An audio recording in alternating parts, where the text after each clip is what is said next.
CERVAL, Centro Desarrollos Sistémicos, un espacio para seguir creciendo. Yoga, apreciación musical, dibujo, laboratorios de coaching, entre otros. Consulta nuestros talleres en www.cerval.cl.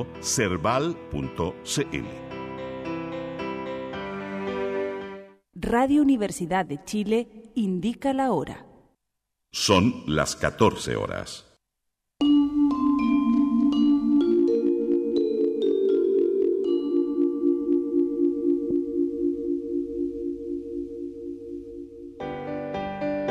Radio Universidad de Chile presenta Herencia y Coherencia, historias que cambian vidas. Un programa del Centro Desarrollos Sistémicos CERVAL. Conduce Susana Muñoz Aburto.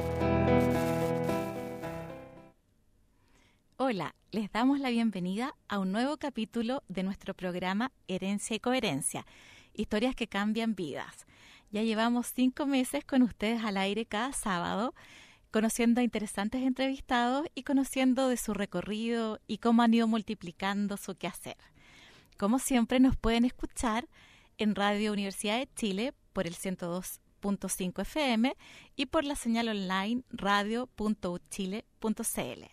Los dejamos con Susana Muñoz Aburto, conductora del programa. Gracias, Fabiola. 5 meses al aire cada sábado. 5 meses. Estupendo. Hoy día vamos a presentar a nuestro invitado. Él es el profesor Eduardo Vilches Prieto. Es artista gráfico. Eso incluye muchas cosas.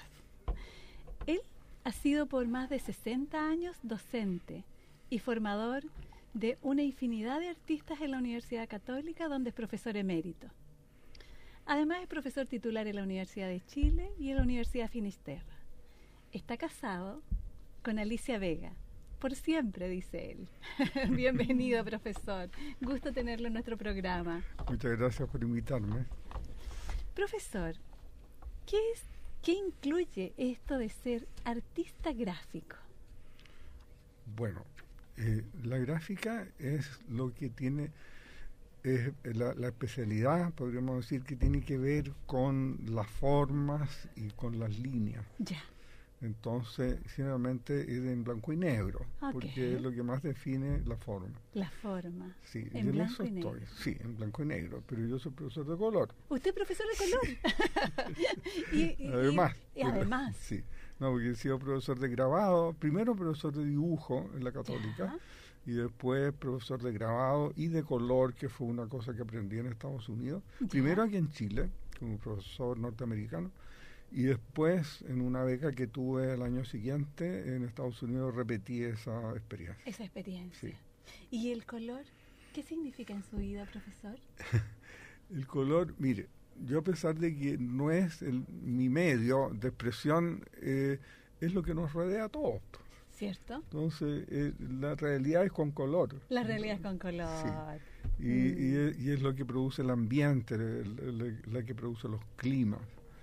La gráfica es una cosa como más dura y más directa también, porque es más definida. Ya. En el diseño gráfico es muy importante que la cosa se entienda. ¿Cierto? Si uno hace un afiche, tiene que entenderse por la forma y que no se presta confusión. Por cierto. De más. Sí. ¿Y cómo fue que se fue interesando por la gráfica, por el arte? Bueno, en realidad eso no fue... Mire, en el colegio, ¿sí?, yo dibujaba bien. Okay. Y sacaba puro 7. Estupendo. Pero nunca pensé que mi destino podía ser el arte. Ya. Porque yo soy de Concepción, que era la provincia, y la gente es como más conservadora, más tradicional. Ajá. Y cuando se trata de pensar en el destino, siempre se piensa en ¿qué voy a hacer? ¿Puedo abogado, ingeniero, médico, pero el arte está como fuera de todo eso. Como fuera, se piensa en tradicional. Sí, es como tener una gracia, es decir, como ser entonado para cantar. Okay. Pero eso no quiere decir que ese puede ser el destino. Entonces me costó definir qué podría hacer en el colegio, porque con mis intereses, por ejemplo. Entonces, ya, el campo me gustó siempre. Entonces, podría ser agrónomo. Okay. Para estar cumpliendo con lo tradicional. Sí, pero ahí me dijeron, mira, no, tú no tienes tierras, entonces ¿para qué vas a ser agrónomo? Porque vas a terminar siendo empleado de un dueño de fondo. Okay. Y no vas a poder hacer bien tus cosas. Y finalmente pensé medicina, pero es una cosa loca, porque medicina, por la biología, yo lo asociaba, pero no por lo que es la medicina, que estar al servicio de la gente que está enferma, que necesita asistencia, en fin, eso. Pero para mí esa parte no contaba.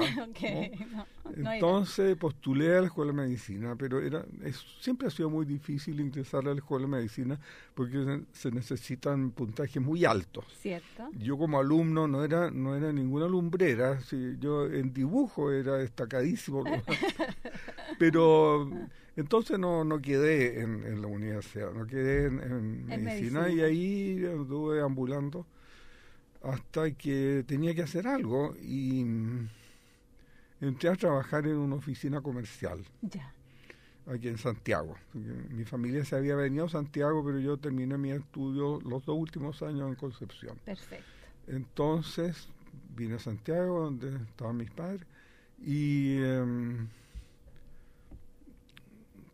entré a trabajar en esta cosa. En esta cosa comercial. Comercial, en un lugar que era lo que menos me interesaba, que era en contabilidad. Oh, porque eso tenía que ver con los números, y a mí nunca me interesaron los números.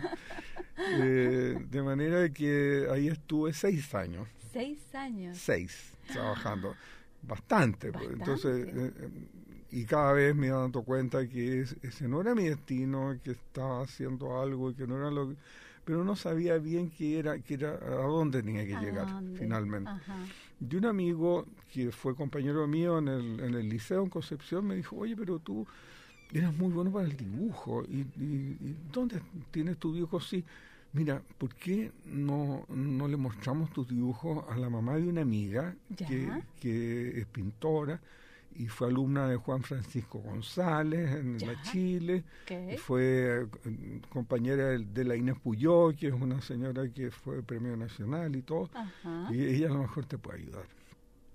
Le mostré los dibujos y los encontró muy buenos. Porque yo fui autodidacta, es decir, yo dibujé, nunca fui a una academia para estudiar dibujo. Entonces me dijo, pero usted debería estudiar. Entonces, bueno, ahí la cosa, estudiar, yo estaba trabajando, entonces tenía que tomar una decisión. Bueno, pero se daban unos cursos vespertinos en la Escuela de Bellas Artes de la Chile. Ajá. Entonces tomé un curso de dibujo que me aburrió porque yo ya me manejaba bien. Perfecto. Solo, y ahí había que dibujar, copiar unos yesos y todo, que era bastante aburrido. Y lo dejé, pero me inscribí después en la Academia de Pintura que tenía Gregorio de la Fuente, que era profesor de la Bellas Artes de la Chile. Okay. Y él estaba a cargo de la especialidad de mural, de pintura mural. Que él era muralista. Hay un mural muy interesante de él en Concepción, en la escuela, en lo que era la estación de ferrocarriles del Estado, que eso lo han conservado hasta ahora. Y entonces ahí aprendí a pintar, pues yo ya el dibujo lo dominaba. Lo dominaba. Sí. Y Gregorio, en vista que vio mis dibujos y que yo me manejaba bien en eso, me convidó a que fuera su cátedra de mural en Bellas Artes. Perfecto. Entonces me inscribí formalmente y tomé mural. Ahí. ¿Y todo esto ocurría mientras trabajaba mientras trabajaba, después de la hora del trabajo? Después de la hora del trabajo. A partir de las 6 para adelante. Okay. Entonces, pero esto de mural lo hice cuando me retiré, que fue al año siguiente nomás. Okay. Entonces, me interesó la pintura y cada vez se me hacía más pesado todo el trabajo en la oficina. Sí, po. Pero era mi sueldo, entonces Sí. tenía que trabajar. Hasta que tomé la decisión de dejar esto, y ya tenía 6 años de imposiciones en la Caja de Empleados Particulares, y dije, yo para no molestar a mi familia voy a retirar estos fondos y me voy a mantener con esa plata. Ok, Lo que pasa es que ya iba a dejar de aportar en la casa nomás, claro. pero era lo menos en realidad. Entonces dejé esto, y el año 58 fue el primer año libre que me dediqué nada más que al arte. Ay, Y con mi paletita y con su y platita. en la casa de mis padres, de todas Ay, maneras. Sí, bien libre por todos lados. Sí, entonces ahí la pintura me interesó. Ya. Y un día le pedí permiso a Gregorio para ir otro día que no era de clase a pintar en la tarde, porque ya tenía todo mi tiempo. Ok. Entonces me dijo, claro, ven nomás. Y ahí lo pasé súper bien, solo, pintando. Y así.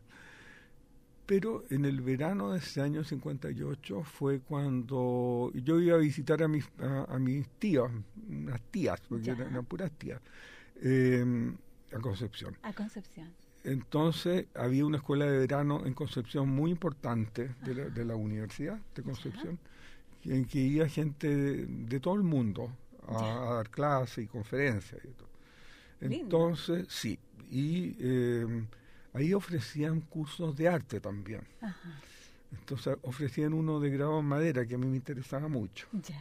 que lo daba Julio Escámez. Pero por alguna razón que no me explico, no se dio el curso. A lo mejor no se inscribió nadie, no sé, pero la cosa es que no se dio. Y me quedé con las ganas. Y mi tía me dice, oye, pero inscríbete con Antunes, pues me dijo, porque está haciendo clase y él es una persona muy importante, qué sé yo. Ella era bien aficionada a la... Entonces, digo, pero tía, mire, no tengo acuarela, así que ¿cómo voy a hacer? No, yo tengo, me dice, yo te voy a prestar mis acuarelas. Perfecto. Tenía una caja fantástica de acuarelas de 2 pisos. Ay, Y entonces me inscribí con Antunes. Ya. Bueno, y ahí entonces me fue bien. Ajá. No me interesaba mucho la acuarela, pero le mostraron mis dibujos y me convidó al taller 99, que era el taller que él había fundado hacía poco. Y que para mí era inalcanzable, es decir, nunca, además que yo estaba fuera del medio del arte. Entonces no tampoco tenía mucho contacto, acceso, claro. no, nada. Entonces, pero este era como haberse sacado un premio grande así, Claro. de la lotería. Sí. Y llego a Santiago y como ya estaba libre, empecé a ir al taller 99. Al taller 99. Y esa fue mi primer contacto con el medio artístico. Perfecto. Y Nemesio era una persona muy, muy acogedora y muy generosa también. Bien. Entonces, el primer día, como ya sabía mis dibujos, los había visto, me dijo, te voy a prestar unos libros para que los veas. Yo no tenía ninguna formación de historia del arte, nada. ¿Ya?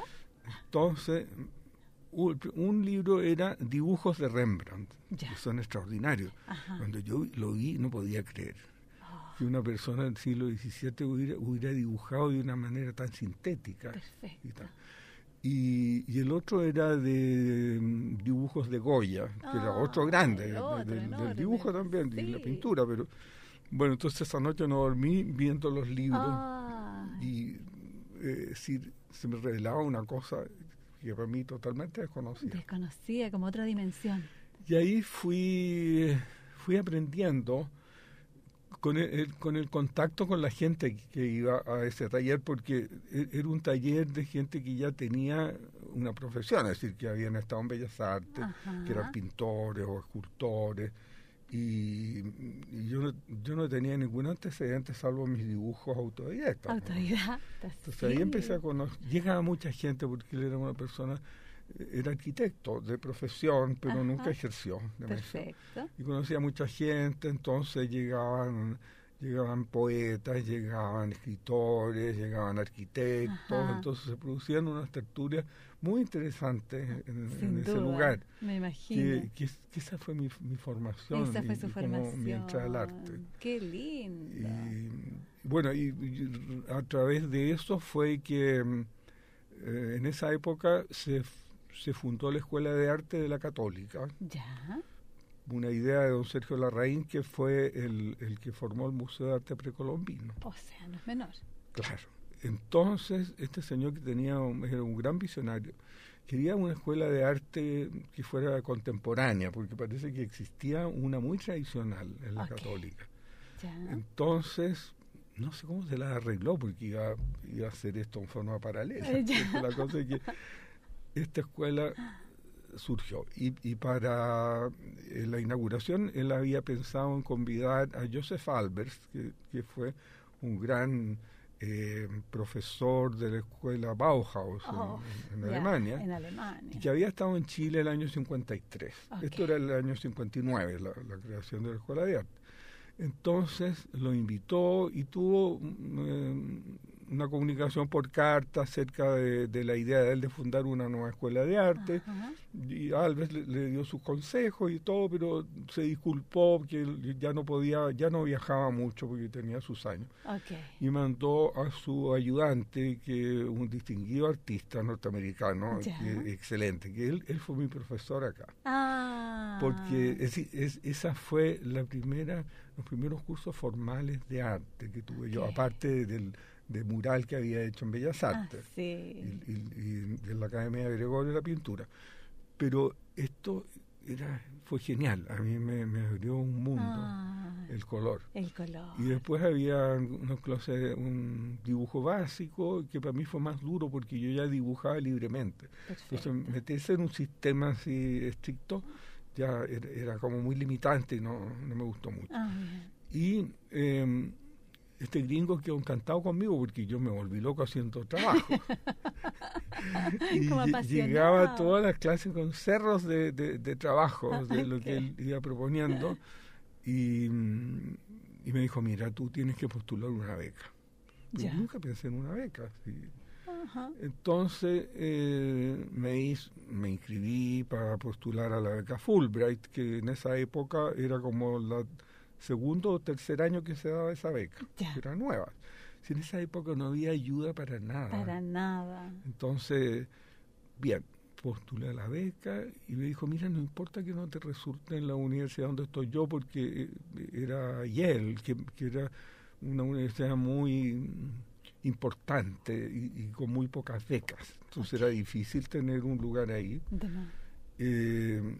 Pero cuando uno no tiene intención de algo, le resulta todo. Perfecto. Entonces, me resultó la beca. Ahí mismo donde estaba este gringo. Y él me ayudó mucho porque, como sabía que yo no tenía una formación clásica, me hizo tomar cursos básicos. Y tomé escultura básica, dibujo básico, color de nuevo y diseño básico también. Entonces para mí fue genial porque no solamente recibí conocimientos, sino que al mismo tiempo aprendí a enseñar, que es lo que fue mi destino posterior. Claro, estupendo. Así fue. Aprendiendo a enseñar. Claro, llegué aquí a Santiago, entonces ya estaba haciendo clases en la Católica, en un lugar que actualmente es estética. Pero que en esa época formaba profesores de artes plásticas también en forma independiente de la escuela de arte. O sea, tenían sus talleres, todo paralelo, cosas insólitas. Entonces, ahí le ofrecieron a Nemesio en esa época que hiciera clases de grabado. Y me dijo, mira, yo estaba muy ocupado, porque ya estaba director del Museo de Arte Contemporáneo de la Chile, que estaba en la Quinta Normal, en esa época, en la Quinta Normal. Entonces, me dijo, pero tú podrías hacer estas clases. ¿Yo? Yo estaba cesante. Estupendo. Le dije, ya, pero aterrado, porque Claro, yo sabía que no tenía una formación de escuela de Bellas Artes y me iba a poner a hacer clases. Yo sabía manejarme con el dibujo y con el grabado, que ya lo había aprendido con el mes y todo. Pero si me hacían una pregunta así de arte, de la historia del arte, por ejemplo, yo no sabía mucho de eso. De más. Entonces me empezó a dar el terror y le decía, pero mira, si me van a preguntar algo, yo no sé qué voy a hacer. Entonces yo me acordé que mi profesor, el gringo, Silva, me dijo, mira, cuando uno le preguntan algo y no lo sabe, uno tiene que decir, no sé. No sé.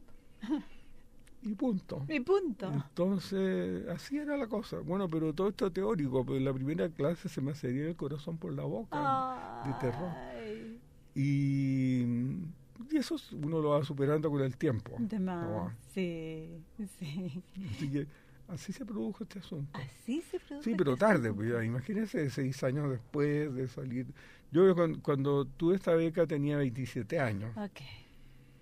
Entonces ahí tuve esos estudios formales en Estados Unidos, en el mejor lugar, porque en esa época era la mejor escuela de arte en Estados Unidos, con estos profesores, que era gente súper importante. Sí, por otro lado, interesante esto en ese y momento. Y el medio, además que porque New Haven, que es donde está esta universidad, queda 1 hora y media de tren de Nueva York, que es donde pasa todo. Donde todo pasa.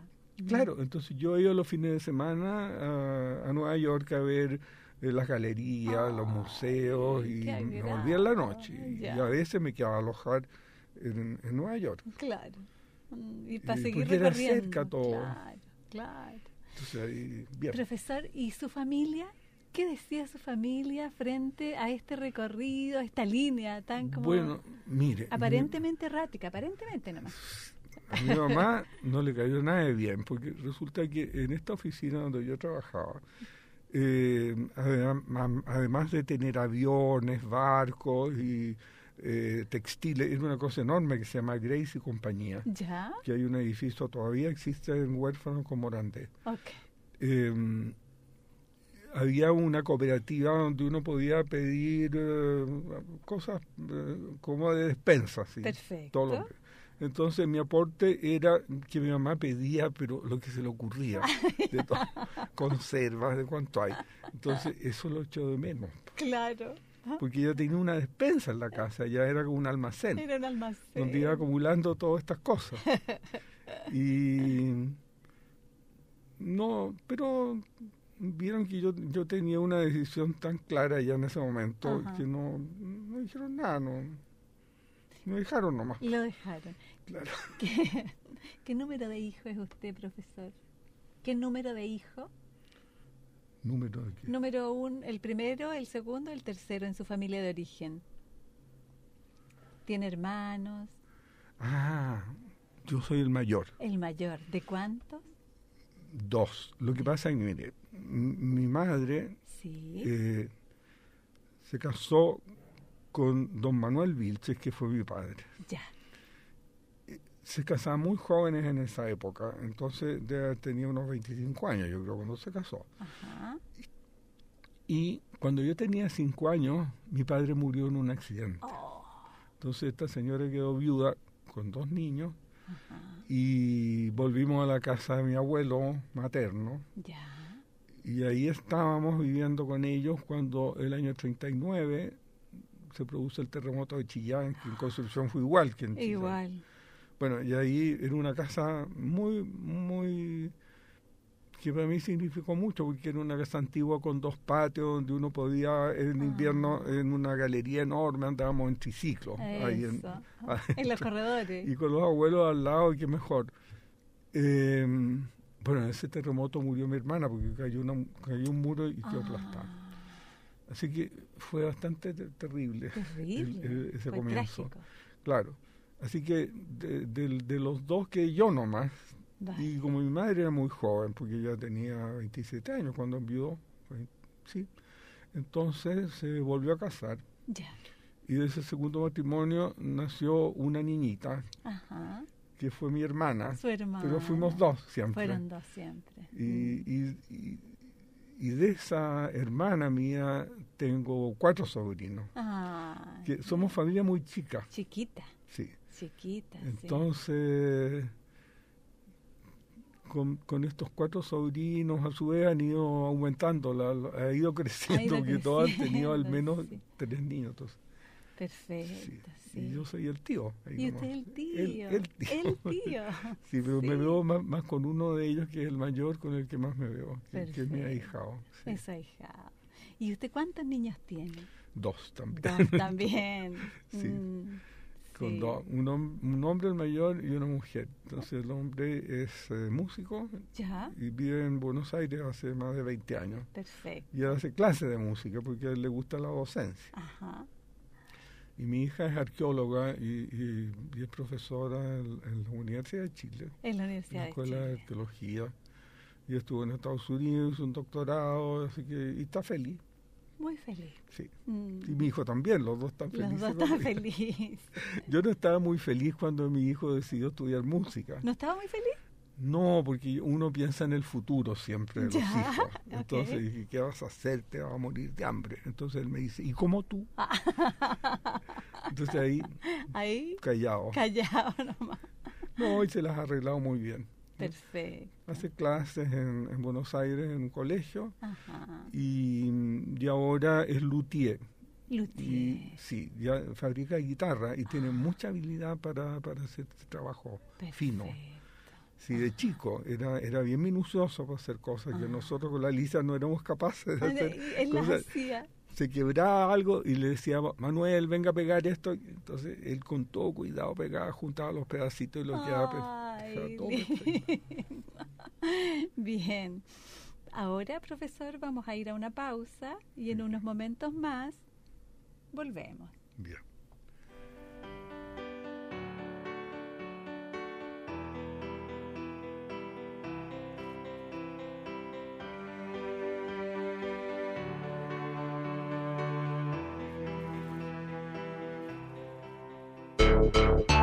Mujer. Contribuye a disminuir el riesgo de enfermedades cardiovasculares. Contiene nutrientes y vitaminas esenciales para la mujer. Encuentra los productos de Nelly Schindler en Providencia 2529, local 12, en Farmacia Martínez Acuña, Gran Avenida 9303, en Valparaíso, Farmacia Oca, en Estación Puerto, y en Algarrobo, en Farmacia Galvez.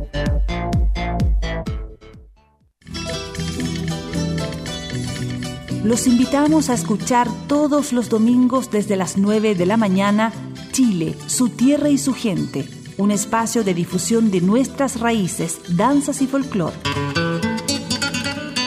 Chile, su tierra y su gente es producido por el Ballet Folclórico Antumapu de la Universidad de Chile. Todos los domingos a las 9 de la mañana en radios Presidente Ibáñez de Punta Arenas, Porvenir y Puerto Natales y Radio Universidad de Chile de Santiago.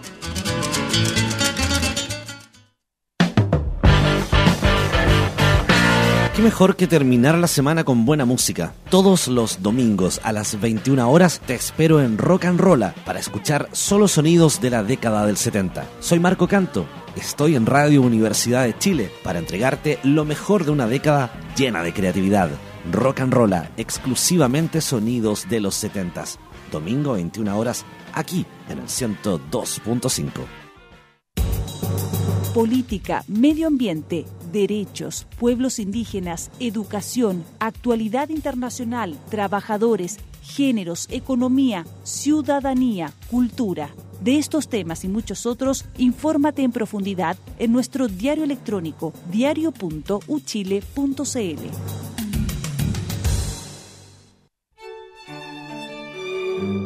Radio Universidad de Chile te invita a escuchar los miércoles a las 20 horas Diálogos, un programa del Instituto de Chile, conducido por Fernando Lolas, académico de la lengua en la radio que piensa. Diálogos, un programa para la promoción del cultivo, progreso y difusión de las letras, las ciencias y las bellas artes.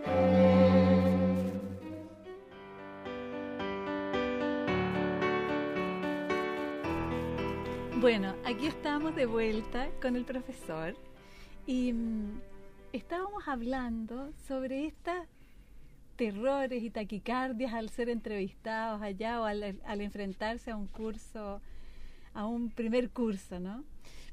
Profesor, ¿y alguna vez ha vuelto a sentir esa sensación de taquicardia, del corazón detenido, de el miedo? No, esa cosa tan grave nunca. Pero cada vez que empezaban las clases me sentía bastante tenso. Sí, a pesar de que pasaron los años, y el primer día de clase yo llegaba así como tenso a clase. Eso duró mucho tiempo hasta que de repente, sin darme cuenta, se terminó. ¿Se acabó? Sí, pero eso no le puedo decir cuándo, sino que se dio así de una manera completamente normal. Normal. Sí. ¿Y hoy día? Hoy día me tienen que separar. No, es que lo que pasa es que uno, claro, con el tiempo va aprendiendo cosas, va teniendo más experiencia, y entonces el terror a que le pregunten ya desaparece, porque uno tiene muchas maneras de responder, y por último, de decir sencillamente no lo sé, lo que usted me está preguntando no lo sé. Ajá. Y punto, y no pasa nada. Y no pasa nada. Perfecto. Yo quiero preguntarle, profesor, acerca del color. ¿Cuál es su color? Mi color es difícil. Yo diría que el rojo es un color que me gusta porque es vital, es alegre. Ajá. Lo usan en los restaurantes porque dicen que despierta el apetito. Pero en general me gustan todos los colores, porque lo que pasa es que los colores, según la ocasión, es el color también. Según la ocasión es el color. Entonces no es una cosa fija. Ajá. Sí. Pero a usted le gusta más el rojo. Sí. Sí. Pero no me podría vestir de rojo. No necesariamente. La Alicia no me dejaría. Por supuesto. ¿Y cómo articula el color con el sonido y la música? Pensando en que tiene un hijo músico y es hijo de un padre. Mire, lo que pasa, algo que tengo bien claro, que el lenguaje visual es una cosa y el lenguaje de la música es otro lenguaje. Perfecto. Y el lenguaje de la escritura es otro, y el lenguaje de la gráfica es otro, y el de la pintura. Son lenguajes distintos que a través de los cuales uno se puede expresar. Entonces tiene más afinidad con uno que con otro, y condiciones también mejores para una cosa que para otra. Pero son lenguajes diferentes, y eso es lo que a veces me molesta, que confunden un poco las cosas. Que si uno es yo soy del lenguaje visual. Entonces yo me comunico a través de lo que soy capaz de hacer, pero que se entiende viendo el asunto, no contándolo, sino que viéndolo. Bien. Entonces la cosa es la que expresa lo que yo quiero. Exactamente. Si es que funciona, si no funciona, quiere decir que no resultó. Sí. Entonces, eso... de modo que a mí me gusta la música, y yo creo que gran parte de esa afición de mi hijo por la música puede haber salido de algunos genes míos. Me gusta la música, oír música cuando yo estaba imprimiendo, cuando hacía grabado, que es un momento un poco latoso porque es muy mecánico. Siempre estaba escuchando música que hacía mucho más grato el momento. Y me gusta mucho el jazz por esa cosa que tiene de espontánea y de que las cosas van saliendo a medida que va pasando el tiempo. ¿Sí? ¿Es cierto? Que no siempre está todo escrito, hay mucha invención, mucha cosa que va surgiendo en el momento. En el momento. Y eso, claro, uno puede establecer paralelos, pero en todo caso la manera de lograr ese interés es a través de otros medios. Otros medios. Sí, eso lo tengo súper claro. Súper claro. Genial. Profesor, y en ese sentido, la vivencia de la pérdida de su papá precozmente, ¿cómo impacta las historias de él en su crecimiento y en su desarrollo? Fíjese que yo siempre tuve a mi padre presente, siempre. Y en un momento cuando mi mamá se casó por segunda vez, me dijeron, me ofreció mi padre de que yo me cambiara el apellido y tomara el apellido de él. Pero yo no acepté. Y era chico, yo tenía 7 años, entonces yo tenía bien claro que mi apellido era Vilche porque mi padre se llamaba Manuel Vilche. Y yo lo quise mucho a mi papá, siempre. Y lo seguí queriendo hasta ahora. Y lo he sentido presente siempre. Bien. Y mi segundo padre fue una persona muy cariñosa conmigo y se portó muy bien, no tengo ninguna queja. Ninguna. No, nada. No. Pero él no era mi papá. No era su papá, po. A pesar de que yo le decía papá. Claro. Entonces eso fue así. Y hasta ahora, fíjese que yo siento, y se produjo como una revelación en un momento que tenía que resolver un problema. Entonces no sabía cómo. Y un amigo me dijo, era aficionado al espiritismo, entonces me dijo, hagamos una sesión de espiritismo y preguntemos cómo te va a ir en esto. Ajá. Entonces se hizo la sesión. Y la persona que llegaba, el espíritu que llegaba, era una señora francesa, era todo en francés, porque este amigo era hijo de francés. Ya. Y tenía facilidades para que llegaran los espíritus. Okay. Entonces, con la copa era y los papelitos, con el abecedario, así Ya. alrededor de una mesa, entonces la copa se empieza a mover, pero una cosa impresionante, porque hay una fuerza que la copa la mueve, uno se la pregunta y la copa se va moviendo a las letras. Entonces, según a la letra que se acerca, uno forma las palabras. Perfecto. Y la primera pregunta era que uno tiene un espíritu protector. Okay.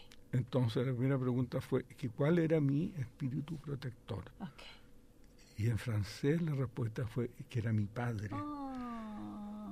Entonces ahí no me quedó ninguna duda que mi papá estaba conmigo. Perfecto. Y que sigue. Y que sigue. Y que Sí. está aquí ahora. Sí. Ajá. Sí, siempre yo he sentido esa cercanía.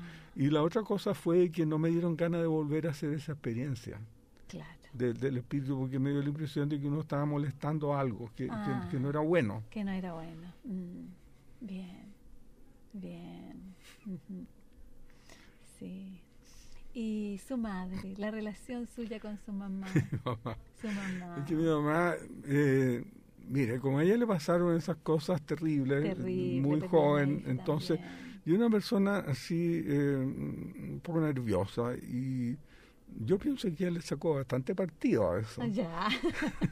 como para hacer su voluntad,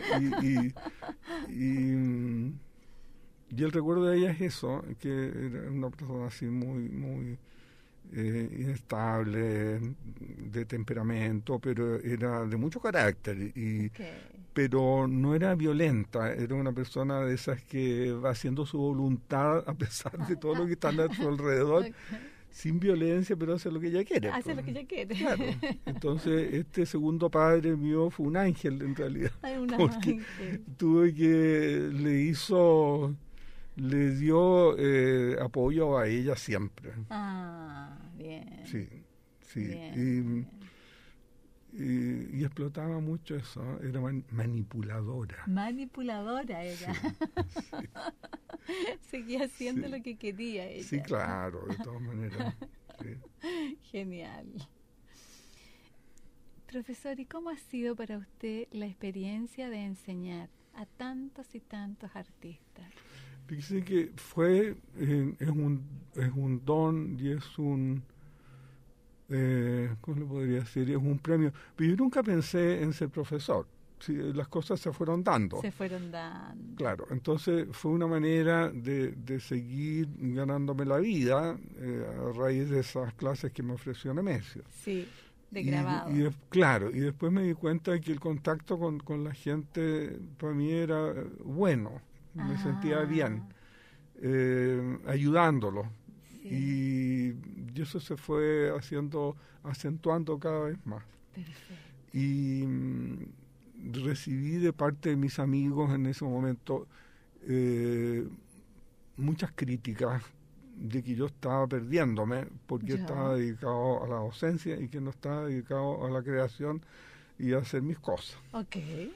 Y bueno, eso me tuvo bastante enfermo un tiempo porque yo pensaba, bueno, será cierto, pero por otro lado yo ya tenía mi familia y tenía que mantener a mi familia, entonces ¿cómo iba a dejar de trabajar? Por supuesto. Y lo que estaba haciendo lo estaba haciendo a gusto, no estaba en contra. Ajá. Hasta que de repente decidí, ya, voy a hacer mis clases bien, así como cada vez mejores, como si estuviera haciendo un grabado. Ay, qué lindo. Porque lo pasó bien cuando hago un grabado o cuando un dibujo, lo pasó bien. Entonces, cuando haga clase, lo voy a pasar bien también. Y ahí se me acabó todo. Ahí se acabó todo. Sí.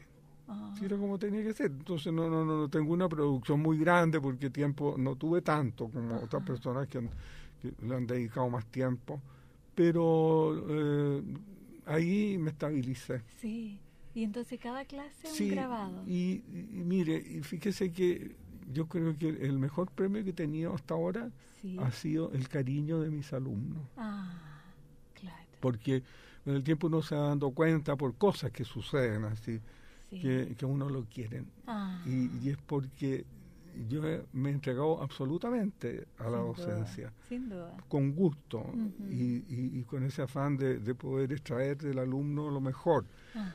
No darle obligaciones, sino proponerle resultados, sino que hacerle preguntas más bien y que la respuesta venga de ellos, porque ahí está la cosa. Ahí está la cosa. Sí. Y eso ha ido resultando bien. Bien. Entonces es como el afecto y el cariño de alguna manera han sido como... Sí, fíjese que eso lo perciben los alumnos cuando ven que el profesor está interesado. Porque hay veces que uno tiene un profesor que da la impresión de que están cumpliendo con un trabajo, con un horario, así que en el fondo no les importa mucho lo que están haciendo. Porque lo que digan esté bien, pero... Y cuando uno se dedica a fondo, eso se proyecta también. Sin duda. Y además que los alumnos se sienten libres, pero al mismo tiempo se sienten con la obligación de responder correctamente al asunto, porque yo fui bien estricto siempre en ese sentido. Claro. Sí. No, ellos tenían que proponer algo, pero tenían que fundamentar lo que estaban proponiendo y lo importante es que tenían que hacerlo con mucho rigor, que tenían que hacerlo bien, que no podía ser al lote, así a medio. Y eso para mí fue un desafío porque de repente yo no sabía con qué me iba a encontrar, porque ellos proponían, entonces de repente tenían unas cosas bien locas de proposición que a mí no me habría ocurrido, entonces uno se queda ahí como en el aire hasta que tiene que hacer un esfuerzo para poderse meter en esa idea que no es la mía, sino que es la idea de ellos, pero de qué modo yo los puedo ayudar a orientarlos por el camino correcto. Exactamente. Ese es el trabajo. Ese es el trabajo. Sí. ¿Y cómo lo hacía, profesor? Con bastante esfuerzo. Es decir, yo en una época estuve nadando mucho, porque yo aprendí a nadar después de viejo, porque cuando chico casi me ahogué una vez, entonces le tomé terror al agua. Y después de los 50, por asuntos de que era para la salud, era bueno para mí nadar. Entonces, iba a nadar antes de la clase. Antes de la clase. Entonces llegaba con la circulación perfecta y como más lúcido a enfrentarme con estas cosas que yo no sabía que iban a hacer. Pero hay algo así bonito también de estar a la espera de algo que uno no sabe. Sin duda. Pero que es interesante, que a uno le gusta y es un desafío. Es un desafío, sí. ¿Y el nacimiento de sus hijos, cómo fue para usted, profesor? Fantástico. Es que es una experiencia que hace que la persona se complete como ser humano. Siempre hay algo que falta hasta que uno tiene un hijo. Y ahí empiezan a pasar cosas que no tienen nada que ver con lo que había pasado antes. Exactamente. Porque fuera del cariño que uno tiene a los niños hay una responsabilidad también con ellos en su formación. Y hay que estar atentos, y hay que estar presente, ayudándolos, pero tampoco sin ahogarlos. Dejarlos que vayan siendo ellos. Y que a veces no son lo que uno quería, ¿sí? Pero en el fondo lo importante es que sean felices. Eso es lo importante. Y en eso con la Alicia estábamos súper claros. Perfecto. Y los dos hijos nuestros son felices en lo que están haciendo. Bien. Nos guste o no nos guste, eso es otro cuento. Eso es otro cuento. Es como el color y la música. Sí, es otro cuento. No, otra cosa. Otra cosa. Pero lo principal es ser feliz con lo que uno hace. Sí. Sí, perfecto. ¿Y la muerte, profesor? La muerte. La muerte llegará en algún momento y cada vez está más cerca. Pero no sé, para mí no ha sido nunca una cosa tremenda. ¿Sí? Además, somos creyentes nosotros y sabemos que nos vamos a ir a otro mundo que es mejor que este. Entonces, va a ser un premio. Un premio, sí. No va a ser el fin, sino que la continuación de algo mejor todavía. Sin duda. Y en esta continuación, ¿cómo fue su historia de amor? No fue muy abundante, ¿sí? yo no fui muy pololo, porque era muy exigente, entonces siempre, mire, de haber tenido unas 3 pololas nomás antes de casarme. Ya. Siempre me encontraba alguna falla. Ya. Ya sea física o por su manera de ser. Okay. Pero siempre había algo que no me convencía, claro. Y hasta que apareció la Alicia y la encontré perfecta. La encontró perfecta, sí. Qué lindo. Sí. No, yo al tiro dije, con esta persona yo podría vivir toda mi vida. Pero es una revelación, no es una cosa que uno la piense. Claro. Sino que es algo así que se produce. Que uno se siente bien. ¿Y cómo se encontraron? Nos encontramos así casualmente en el taller de arquitectura de un amigo, que era profesor en la escuela de arte, y que tenía su taller ahí en la calle Lastarria, al lado de la iglesia. Una iglesita ahí. Sí. Y yo lo estaba visitando, no sé por qué, y de repente aparece la Alicia, que era amiga de él también, con un cura. Porque ella trabajó mucho con instituciones cercanas a la Iglesia Católica. Claro. Y ahí la conocí y me gustó mucho. Me encontraba genial esto de que se riera tanto, porque es bien risueña la Alicia. Entonces de repente me desconcertaba, porque en mi casa la risa no era muy abundante, sino que más bien era una cosa de tragedia, era como la tragedia. Lo que estaba presente por todo lo que le pasó a mi mamá, y ella era dramática también. Claro. Entonces, podría haber sido soprano, no sé, podría haber sido operática mi mamá. Operática. Sí, entonces era como una liberación también. También. No sentirse bien, yo me sentía súper bien. Bien. Es una cosa, es la atracción que uno siente con una persona. Y al mismo tiempo es el agrado de sentirse bien. Perfecto. Sí. De saber que uno puede seguir así. Tal cual. Como claro, está como en el aire. Así, en algo bueno. Sí. Profesor, y en esto del amor, ¿cómo ha percibido usted que sus estudiantes lo quieren? ¿Qué ha pasado? ¿Qué señales ha tenido o qué experiencias con sus estudiantes? Sí, en relación a qué. De ser querido. De ser querido. Bueno, se me ha ido revelando con el tiempo esto a través de cosas que han sucedido. No tanto en la vida diaria, porque para mí ha sido una cosa normal hacer la clase, ayudar, corregir todo. Y de repente, un día celebraban los 50 años, no hace tanto, los 50 años de la escuela. Entonces se reunieron todos los profesores en un acto ahí en la Casa Central. Entonces empiezan a nombrar a uno por uno, no me acuerdo por qué, había que le entregaban algo, no sé. Entonces estaban todos alumnos y profesores. Entonces me nombran a mí y se vino abajo el lugar de aplauso. Entonces un amigo que estaba ahí dijo, oye, preséntate de candidato a lo que sea.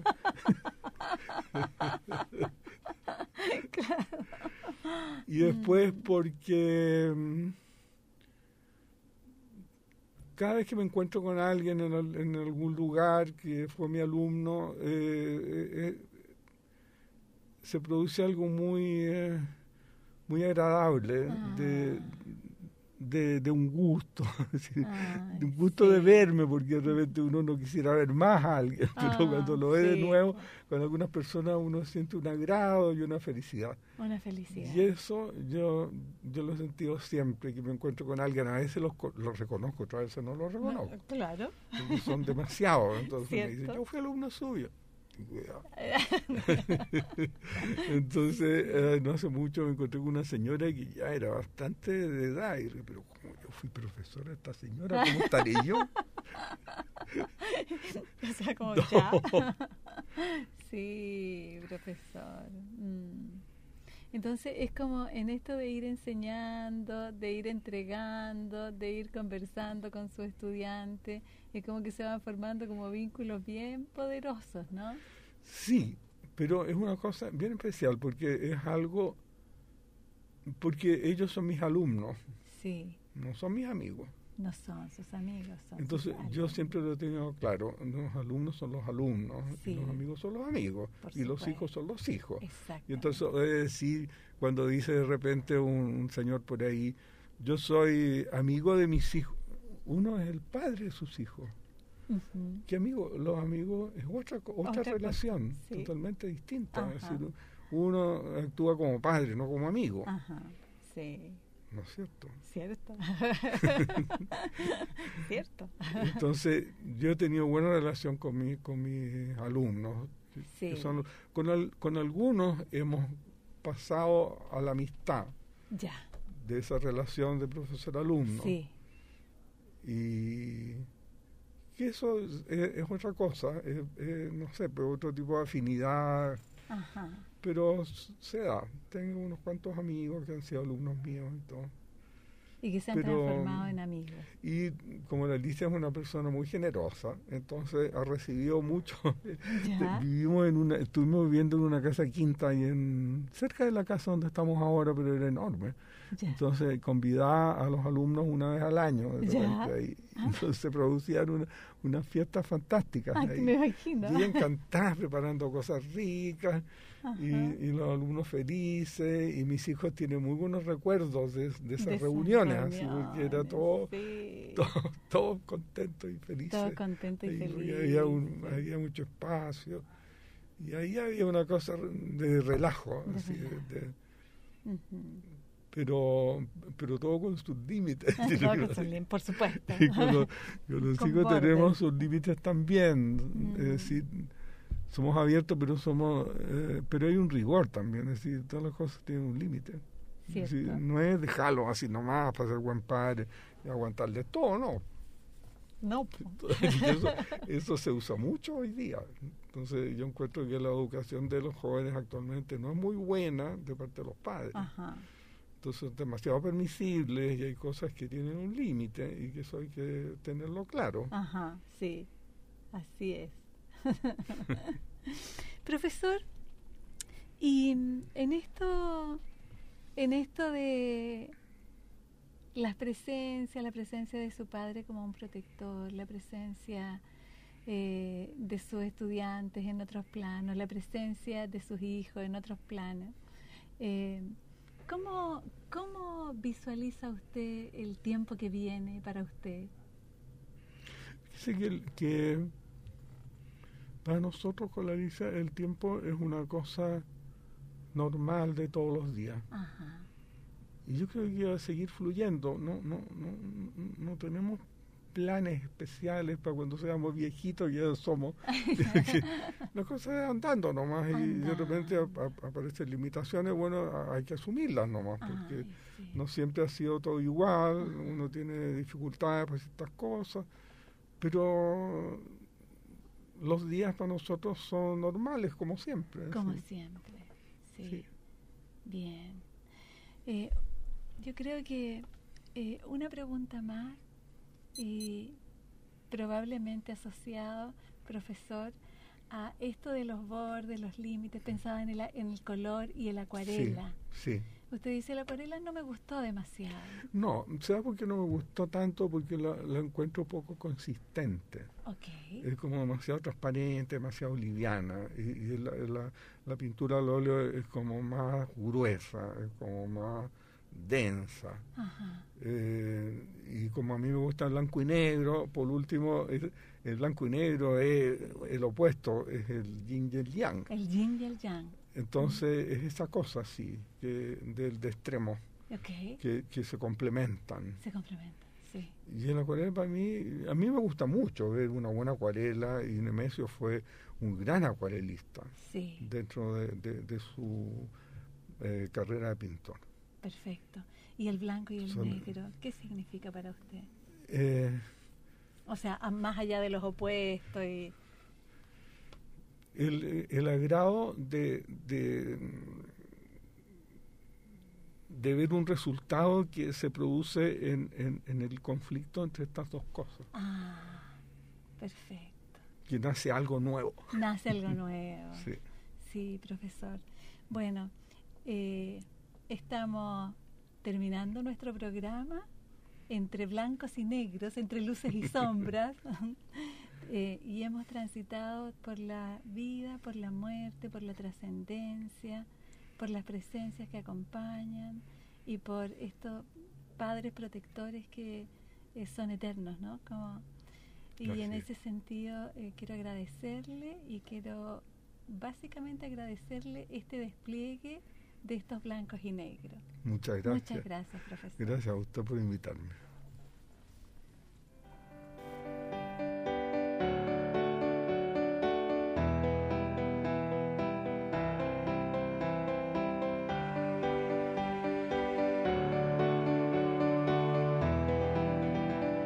Radio Universidad de Chile presentó Herencia y Coherencia, historias que cambian vidas. Un programa del Centro Desarrollos Sistémicos Cerval. Mujer. Contribuye a disminuir el riesgo de enfermedades cardiovasculares. Contiene nutrientes y vitaminas esenciales para la mujer.